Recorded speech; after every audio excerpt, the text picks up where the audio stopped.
Views and opinions expressed in the following show are solely those of the hosts and their guests and not those of W4CY Radio, its employees, or affiliates.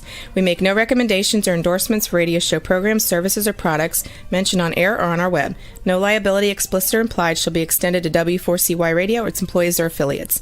Any questions or comments should be directed to those show hosts. Thank you for choosing W4CY Radio.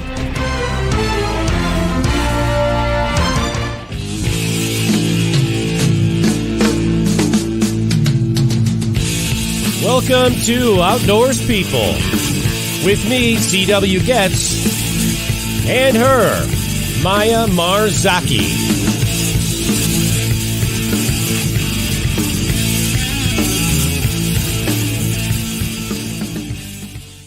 Good evening. It's Wednesday, May 3rd, 2023. We've got a sunny, very sunny, 62 degree Fahrenheit, but windy day here in north central Illinois. That would equate to 17 degrees Celsius, kids, in the everyone else in the free world.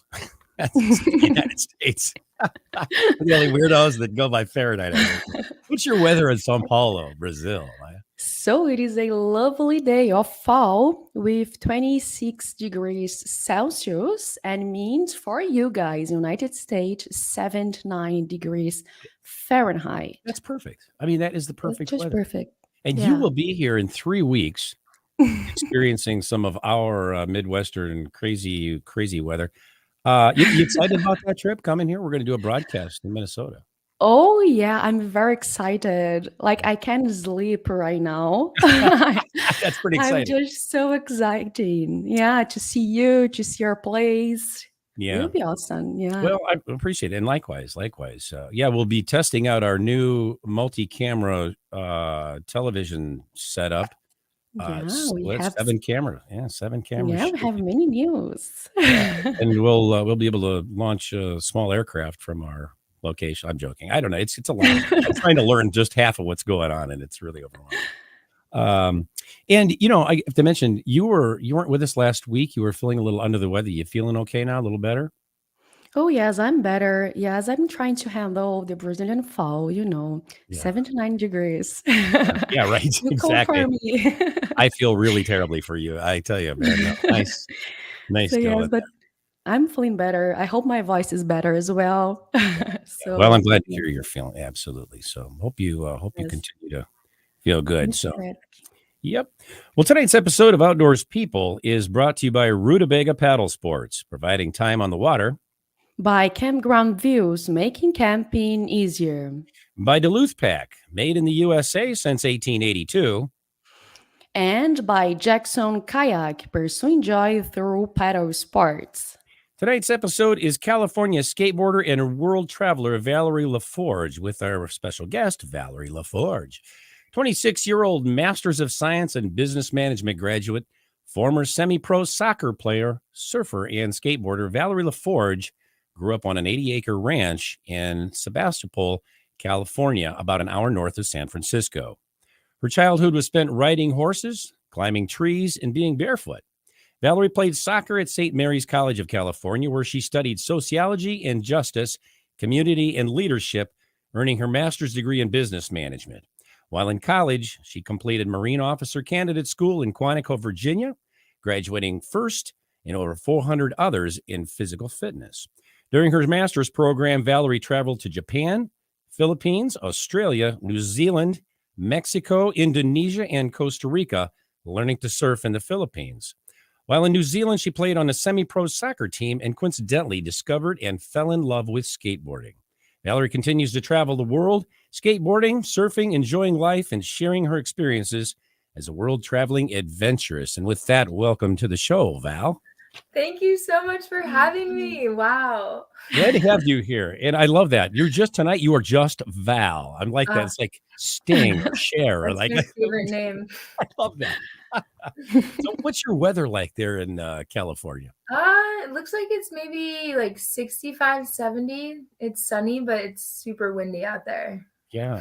Well, you're just a little warmer than we're having 80s here. I think starting tomorrow, we're going to have I wish it was 80s here. I just got back from Costa Rica where it was like 80, 85, and I'm freezing my ass off over Yeah, here. I'll bet you are. It's a little bit of an adjustment, isn't it, when you come back?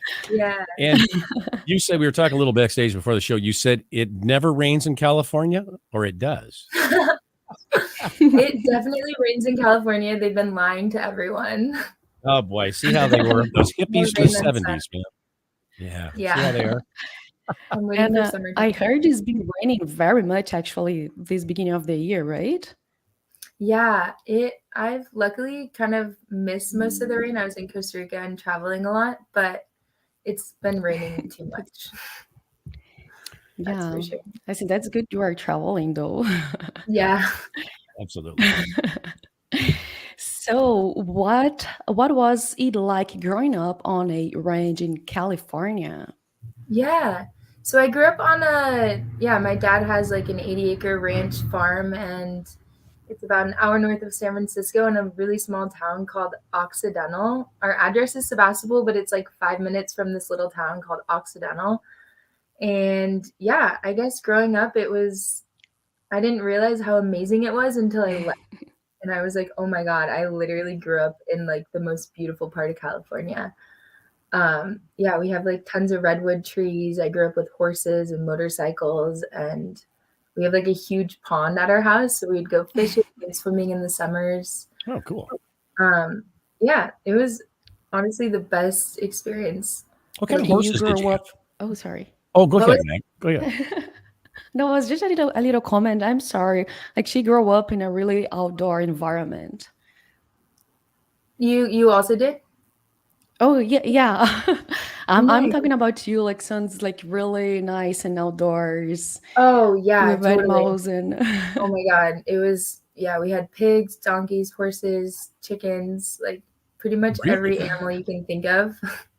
You had the whole farm. We had the whole farm, not at one time. Like it was like we had a pig, then we had like a donkey and a horse, and then like a whole bunch of chickens, and Oh, then that's cool. I had goats at one point. Now, these were all But your yeah. pets? Yeah, pets. That's cool. Everybody Yeah, had a we had- name. Mhm. Yeah, That's so Miss cool. Piggy, Miss That's Piggy. so But yeah, my silly parents. question. Go ahead. My parents definitely encouraged us to like go outside. If we ever got in trouble, they would just kind of like lock us outside and be like, go play outside, like have fun. And we'd be like, no. Get the hell out of here. Yeah, Love it. we didn't really have TV or anything, so it was all just about like getting outside. And Really? Yeah. So your parents did that as a choice? They said, hey, no TV. You guys go outside and yeah, we didn't have cable. We had a TV so we could watch like VHS once in a while, but we didn't have any like cable TV. So yeah, they definitely did that as a choice. And that's so cool. Do you think that maybe you were better off because of that a little bit? Oh my God, 100%. Oh, wow. But I definitely all the kids would be talking about like TV shows in school, and I would just sit there like, I don't know what they're talking about. What language they are talking about? Literally, that was the sad part. But I learned how to like make, trees, like swings and tree forts and all that kind of stuff. A lot of stuff they didn't have a clue about. Exactly. Yeah. Where you felt left out of the television sitcom conversation. You're like, yeah, you guys know how to make a tree house, huh? Yeah. Right. Exactly, right? Like, can you guys ride a horse bareback? All right, stupid question. I'm going to ask you two things. What kind of horses did you raise, and what kind of motorcycles did you ride? Because I did that. So my brothers, this was like a constant battle between me and my brothers, as they all rode motorcycles and I had a horse. Oh. And what kind of motorcycles they had, honestly, I couldn't tell you. Really fast ones. They love to go fast, and we have tons of like motorcycle horse trails at our house. Yeah. So they would be riding their motorcycles and I would be riding my horse. And I'm guessing to say you probably had races between the motorcycles and the horses. Not really. No. My horses were not super big fans of the motorcycles. But we always talked about it. It was a constant battle of like, I bet I can beat you on this trail ride, because like if there's trees in the road or something, like I could jump over it with my horse, but they couldn't with the motorcycle. Yeah, that was my argument. Oh, I like that. I like to jump this, guys. Oh, that's fun. Yeah. So let me ask you this: what drew you to try surfing and then skateboarding, and Incidentally, what made you fall in love with skateboarding? Yeah, that is like gonna be a long answer because Go for it. I never intended to like start skating or surfing. It just kind of happened naturally. So I'm gonna tell you the backstory. Yeah. But I grew up playing soccer and I actually got a scholarship to play college soccer. And in college, I met one of my best friends, my roommate, who's from New Zealand. And so, long story short, after I graduated college, I was like, I'm done with college. I just spent 4.5 years studying. I got my bachelor's, I got my master's. Like, I worked a corporate job for a while. And then I was like, I want to travel and I don't want to work. I just want to like adventure, experience, explore, like discover new cultures, new people. And so I finished my master's program in Japan and we did a whole like market expansion strategy with some Japanese company. And so I was already over there for a month. I was over there for like a month and a half. And then after that, I just started traveling. So I went to the Philippines. In the Philippines, I learned how to surf while I was teaching English on this like tiny little island with like some of the best waves in the Philippines. Like it was like the most epic place ever. So that's where I learned how to surf. And it was honestly, surfing was like the hardest thing I've ever learned in my life. Like Oh, wow. I still couldn't surf even after like months and months of surfing. But after that, I met this friend who was like, come travel in Australia with me. And I was like, okay. So we got a car in Australia and like traveled the whole East Coast, like living out of our car, surfing, just like totally living that lifestyle. And then I got a call from, or maybe it was a text from my friend in New Zealand who was like, come visit me in New Zealand and like play on our semi-pro team. She was super, like way more into soccer than me. And like I was kind of over it. I'd played for like 15 or 16 years and I was just ready to be done. But she wanted to play professionally. And so she had a semi-pro team she was playing with and they kind of needed a center back, which is the position I played in college. Mhm. And so I ended up going to New Zealand, getting a van in New Zealand also, and like living out of my van at the soccer academy. I love And it. I would like, I would like train with them. I would live there. I would help cook food like for the other people living there. It was like a whole exchange thing. And then a couple of the girls on the women's team were skateboarders. And so they would always be like, Val, come skate with us, come skate with us. And I would turn them down because I was like, I can't get hurt. Like, I don't know how to skate. That's scary. I remember as a kid, I tried to skate and I would just fall off. And it was like, I never had fun with it. Yeah. It always was way more challenging than what I could handle at the time. But I eventually said yes. And I was like, okay, I'm down to learn skateboarding. And so we went to this little neighborhood and we just like all pushed around on our skateboards. And like that same day is actually the day that the girls asked, or they told me to follow Girl Swirl on Instagram.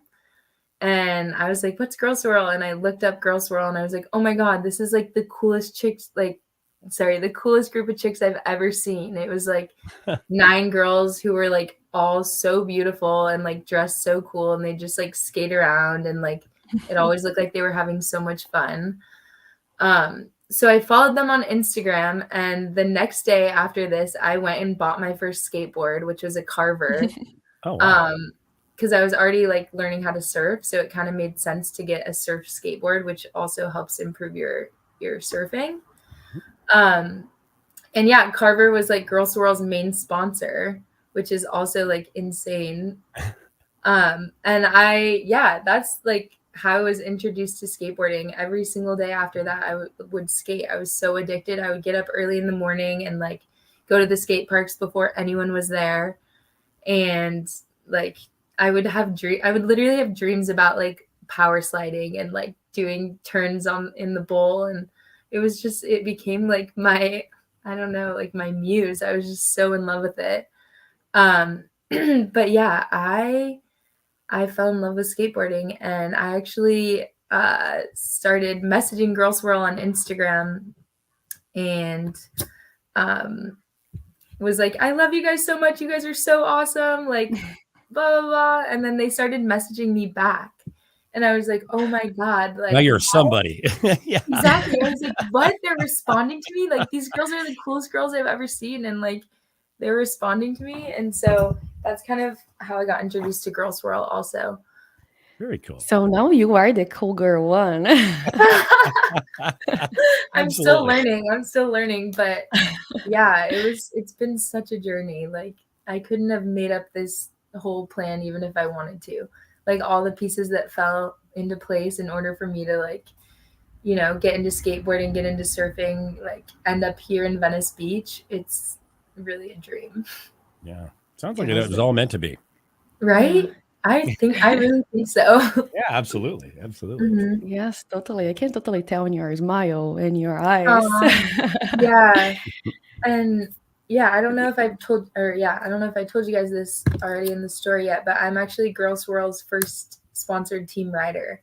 Wow. So not only were they like the biggest inspiration in my skate journey, but they actually like, we created such a close friendship that they like wanted me to be one of their team riders. So now I'm living in Venice Beach, helping organize and host group skates and like teaching girls how to skate and just like helping lead this global skate movement, which is amazing. It's so amazing. Yes, that's very, very cool. Thanks for sharing with us. Yeah. We are going to talk more about that. So don't go away. We will be right back after these messages.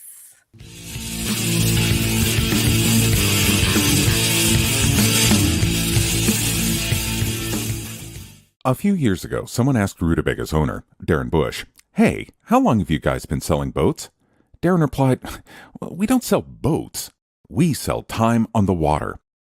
Of course, that comes in all types. We help people paddle more safely with Rutabaga outdoor programs. We rent canoes, kayaks, and stand-up paddleboards. We sell and install racks to get you from home to adventure. Rutabaga's got everything you need to get you out on the water, like paddles, life jackets, dry bags, and clothing. Rutabaga Paddle Sports, on the web at rutabaga.com. Mention you saw this ad on The Camping Show. It is time to go camping.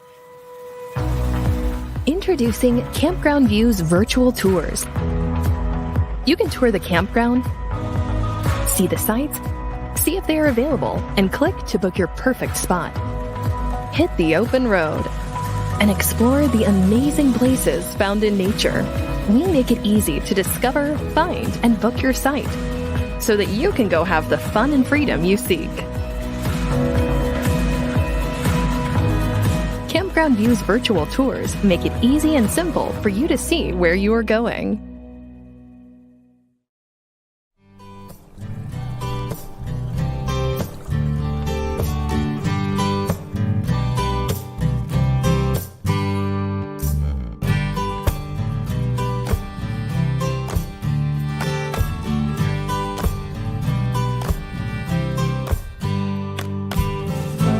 Duluth Pack is handcrafted for every lifestyle, making memories since 1882. In store at 365 Canal Park Drive or online at duluthpack.com. We're one big family, a community of paddlers, and we want to make sure that everyone has a great time out on the water. We are made right here in Sparta, Tennessee, USA. This is where every Jackson kayak is born. Built by hand with a focus on innovation. We are Jackson Kayak. We are Jackson Kayak. We're Jackson Kayak. We are Jackson Kayak.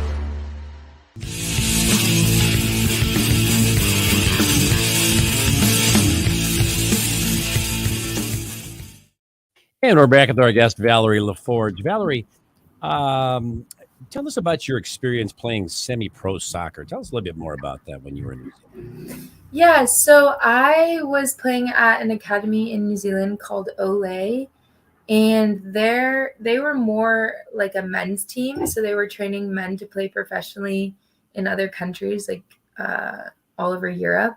But they started a women's team, and so I was playing on the women's team over there. And yeah, it was amazing. I loved all the girls. The training was good. I spent a lot of time training on the men's side also, just because the women's side wasn't as developed yet.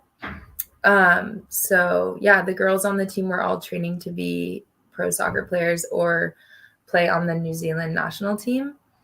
And how long were you on the team then, doing something? So that's the thing, is I was only on the team for a couple months before I found skating and Now, did a lot of the people you played with, did they end up turning pro? Yeah, a lot of them are on the New Zealand national team. Wow. Nice. But I did, during COVID, I got an offer to play professional in Australia on a team over there. But it was like right at the start of COVID, and I had no idea what was going to happen. So that ended up not going through, but I'm so happy it didn't go through because I probably wouldn't be skating as much as I am. Big money. Did you turn down like millions and stuff like that, or what? Oh my God. Yeah. Millions. Women's soccer. She turns down the Lamborghini just to right. skateboard. I love it. Oh my God. I wish I was that good. No, maybe if I dedicated my whole life to playing soccer, but like, what do those guys make over there just a year? I mean, like in US dollars, you have any kind of an idea? Where in other countries? Well, like in Australia, you said you got I don't think they honestly make so much. Oh, really? Probably, yeah. I mean, professional women's soccer is the biggest in the US. Okay. So here's where the big money's at, right here. Yeah, totally. For women's soccer. No offers for women's in America yet, though. Still waiting for that call. I understand. Soccer was definitely something I was really good at growing up, but it was never my full passion. I was like, yes, this is it. It was kind of just what I loved to do at the time. And then because I got a scholarship to play in college, that was my ticket to free education. Isn't it funny how that happens sometimes, where you may be really, really good at something, but you're like, yeah, I really don't love it though. Sometimes. Yeah, totally. You're like going, thanks God. What is that? Right? No, that I agree. Yeah. That's so true. I was professional in a swim, but I didn't like that, so I just stopped it. Right? Yeah, it's some things just aren't that fun. Yeah. So you said that before, but I wish you explain us better. What is the Girl Swirl? Yeah. So Girl Swirl is a woman-founded skate collective that was created in Venice Beach, California by 9 amazing women who are now some of my closest friends. But Lucy is the CEO and co-founder, creator of Girl Swirl. And they basically just all started skating around the same time, but felt like they didn't have a community to skate with. And they didn't see many girls at the skate park, and they just were a little bit shy and nervous to get into it. So they started their own skate community, and they started skating together every week and traveling to skate and just empowering other women through skateboarding. And so it's grown so much over the last 5 years. We've actually opened chapters in New York City, San Diego, Portugal. Whoa. I think there's one in Paris. They're opening one soon in Mexico City, I believe, and hopefully Australia soon. Wow. Yeah. That's worldwide, man. So you guys, it's grown to this huge thing from when you first oh my God. With these. Now, do you guys do international trips yourself? Do you go hey, we're going to go to France and we're going to skate there for 2 weeks? Not yet. Eventually, that's the dream. We want to travel and host group skates and teach people how to skate. Yeah. But we're so focused on building out these chapters and really nurturing this community here in Venice also. But eventually, we would love to do that. So now, do you do I mean, these aren't just, and I don't know what you call them, not skating. Is it bowl skating? What do you call it? Yeah, you call it bowl skating or transition skating. Is it just that, or do you take off on roads? By the way, your last video, which I thought was very cool. Thank you. You do that sort of thing. You just cruise down the road or something with that? Yeah. So yeah, I mean, skateboarding is such a good form of transportation. I can skate miles and miles and miles so quickly, especially if you're living in Venice or LA. I can skate to Santa Monica, or I can skate to Culver City, or kind of wherever. But I really do love bowl skating. It reminds me a lot of surfing and just the feeling of flow. And yeah, the community at the skate parks is also a really fun community to be a part of. So just being at the skate park is an experience in itself. But also lately I've gotten into street skating. So I like to skate rails, like super small rails, curves. I've been learning how to do kick flips and like shove-its and pop shove-its and like more street style rather than surf skate style. Yeah, and that's a different language to mine. You know that. Yeah. I love that you mentioned that though, because that is cool. I mean, we got to know about that stuff. Yeah. You know, you mentioned surf skating, Mhm. and we did an episode on surf skating, and I believe that was in Australia, if I'm right. I think I could be wrong. Oh no, the guy was from Panama. Panama. Okay, that's right. Panama surf skate. Which we didn't know. I didn't know anything about surf skating. I think maybe you did, Maya. But it's interesting. Do you now when you're going down these roads, and of course not in the bowl skating, but down the roads, is that what you're using mostly as a surf skateboard? Totally. Yeah, always. Yeah. It's just surf skating is so much easier to turn and to carve, and the wheels are so big and thick that you can go over rocks and stuff. Whereas like a street skating style board has smaller wheels, and the trucks are a lot tighter, so it's harder to turn. And in ways that emulates surfing, am I right? Totally. Yeah, that's kind of the whole idea. Absolutely. A lot of professional surfers actually use surf skateboards to train their turns and stuff. Like I'm pretty sure the whole US surf team is sponsored by Carver, and they use Carver skateboards like before all their sessions. Oh, wow. Interesting. Yeah. Valerie, what advice would you offer those who, speaking of world traveling, what advice would you offer those who desire to travel and, experience the world as you have, but haven't yet done so? Oh my God. That is such a big question. Well, we loaded it up just for you, Val. Oh my goodness. Yeah. I'm like, I have so much advice. If you want like practical advice, you got to save. What are you telling people that are going, I want to do it, and someday I'm going to, but you know how that goes. What do you do? Like, I mean, what would you do? Do it. Like, just go. What I did is I found a place that I wanted to go, or I found something that was like drawing me there, like surfing in the Philippines, for example. I went to the Philippines and I just figured it out once I got there. So just have like a starting point and go for it. And it's like your experience is only as much as you're like open to it. So if you're going with like an open mind and an open heart and just like ready for experience and ready for learning, then you're going to have the most amazing time. I always recommend people to like go travel alone. You get such a richer, deeper experience when you're traveling by yourself. Getting to like make your own decisions and getting to make your own group of friends and like just really do what sets your heart on fire. And also when you're traveling alone, you really get to know yourself on a different, deeper level, and also you make so many meaningful connections, and you just get to experience the culture in such a new way. I would venture to say a lot of people get a little paranoid about traveling alone. They're like, well, when I don't have anybody to go with. And those are probably the same people that go, I have to have everything planned out before I leave. Yeah. See, and what do you say to that, Val? Just let it go.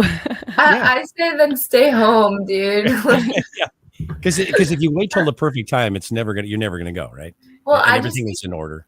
Really, the like excitement of traveling for me is like the newness, the adventure.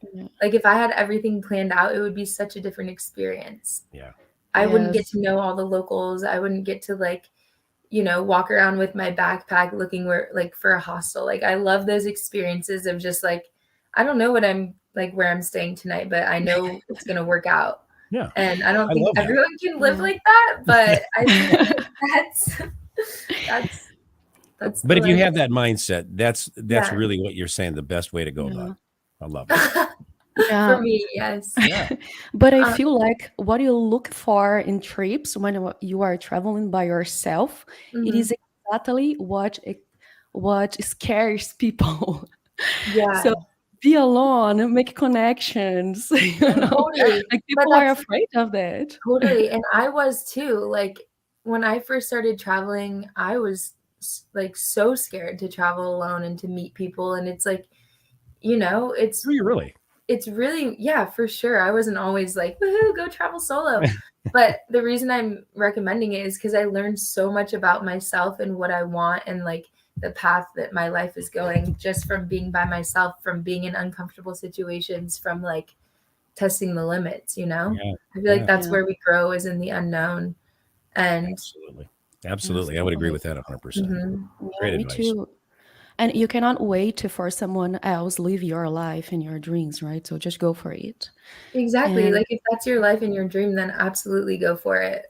just do it up. Yeah, but I don't think it's for everyone. Like not everyone, not everyone's dream is to go travel the world and Yeah. surf and skate.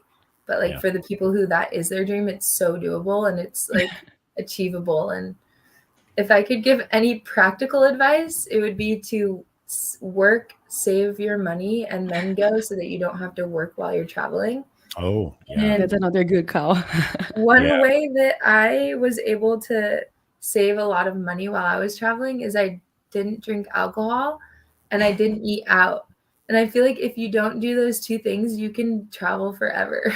Those are two expensive things right there. Exactly. And it's just a little bit of discipline goes a long way, right? Exactly. Like I was able to travel a year after college on like the money that I had made during college, like that's incredible. Yeah. You should be very proud of yourself for that. Yeah. Yes. And how many countries have you visited? Honestly, I don't know if I've counted. I don't think it's that many though. I've been to Costa Rica, Dominican Republic, Philippines, Japan, Australia, New Zealand, Mexico, and Indonesia. So 8. That's a good start. It sure is. It's more than I've been to. 8 countries, but I tend to go back to the same countries because I love this idea of community. So I love going back to places I've already been and really just like enriching that community and like building those friendships. So I've been to the Philippines like 3 times. I've been to Mexico probably like 10 times. Costa Rica 3 times. And it's nice when you got a context or context there that you just you established that already. That's very cool. Totally. And about that, tell us about your most recent trip to Costa Rica. Oh yeah. So Girl Swirl started hosting retreats. So we're doing surf skate retreats in Costa Rica right now, which is like the actual dream. Like we're going to Costa Rica. Me and a couple other team riders are teaching skateboarding, and then the locals there are teaching the surfing. And so, I got to go spend 3 weeks in Costa Rica, surfing warm water, amazing waves, skating like private jungle parks, and drinking coconuts every day and smoothies and like. Some of us were a little jealous watching your video. We just. I mean, I know I'm watching my video being like, take me back. Yeah, right. Yeah. So we have some pictures and videos to look up, but after these little breaks. So don't go away. We will be back with more after these messages.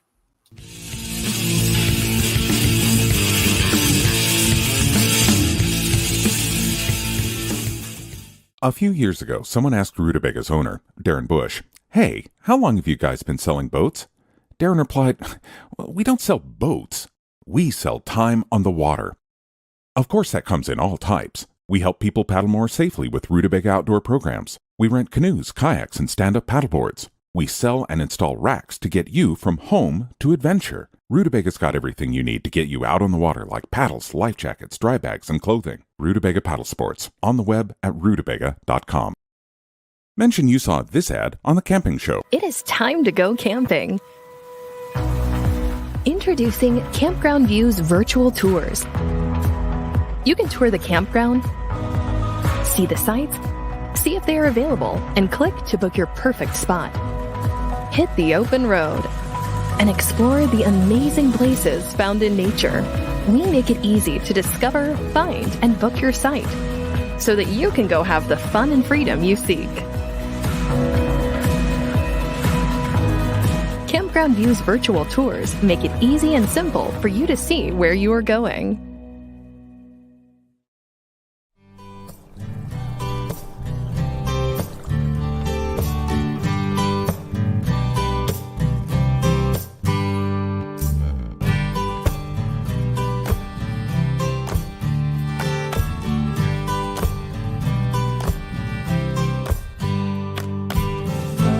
Duluth Pack is handcrafted for every lifestyle, making memories since 1882.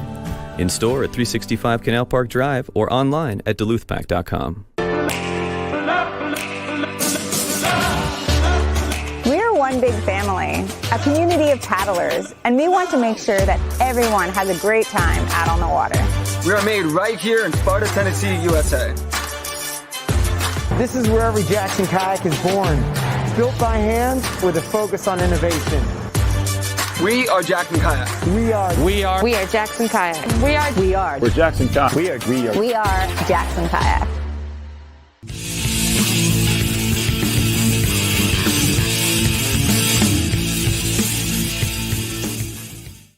All right, we're back with Valerie LaForge here on Outdoors People. We've got some photos and some videos, as Maya mentioned, that Val sent to us. Let's take a look at each of those and see what we got. My favorite part. Yeah, what are we looking at here, Val? Where is this at, by the way? Yeah, so this was taken in Venice Beach. That's one of our Girl Swirl Carver skateboards. And yeah, that we were on a shoot for Cariuma, one of our sponsors. I love that board. And honestly, when I grew up, 100 years ago, that was the designs that you'd see everywhere. And I still miss that stuff. And it's cool to see that's back, man. So, yeah. A lot of our inspiration is taken from like the 70s. And so a lot of our designs reflect that. Love it. Yeah. Right down my alley. There we go. Yeah, this photo is super rad. One of my friends was shooting a Carver commercial. It wasn't really a commercial. It was more like a project. But we went out to the desert skate ranch. And yeah, if you go on YouTube, there's actually a whole video called Desert Swell. And it's like, I think 3 minutes of me and a pro surfer just skating all around. What's that called again? It's called Desert Swell. Desert Swell. Interesting. Yeah, and it's a Carver video. On YouTube, you said. Yeah. Great. This is actually my first photo ever skating Venice Skate Park.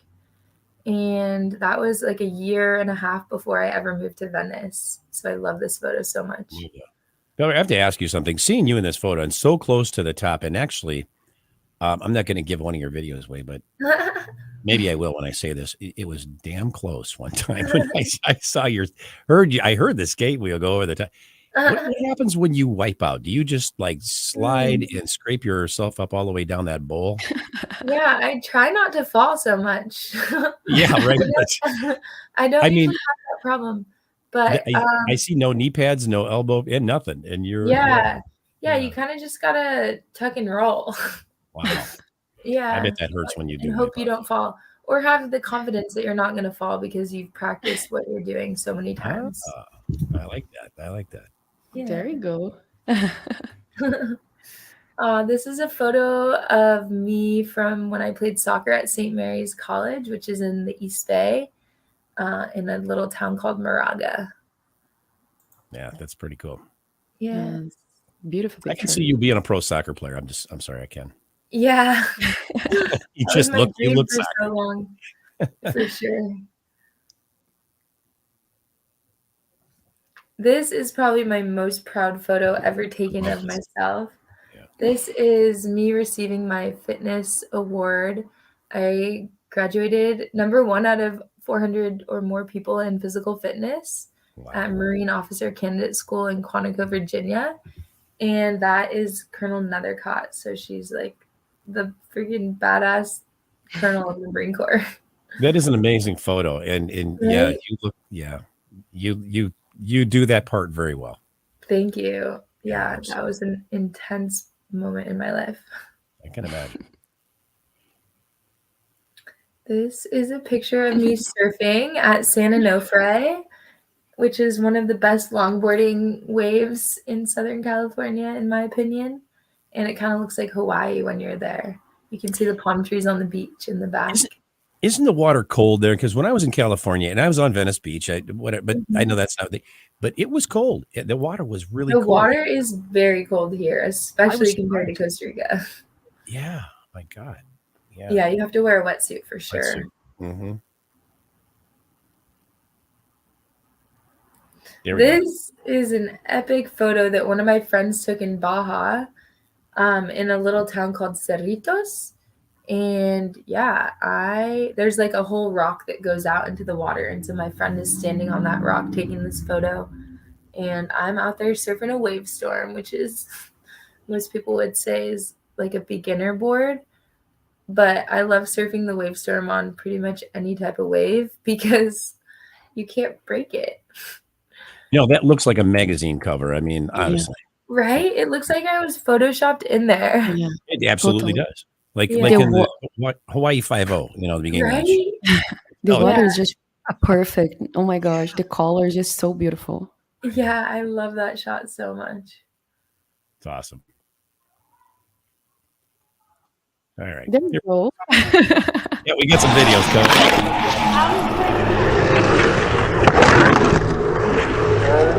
There's a lot of front side.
Nice. Those are excellent.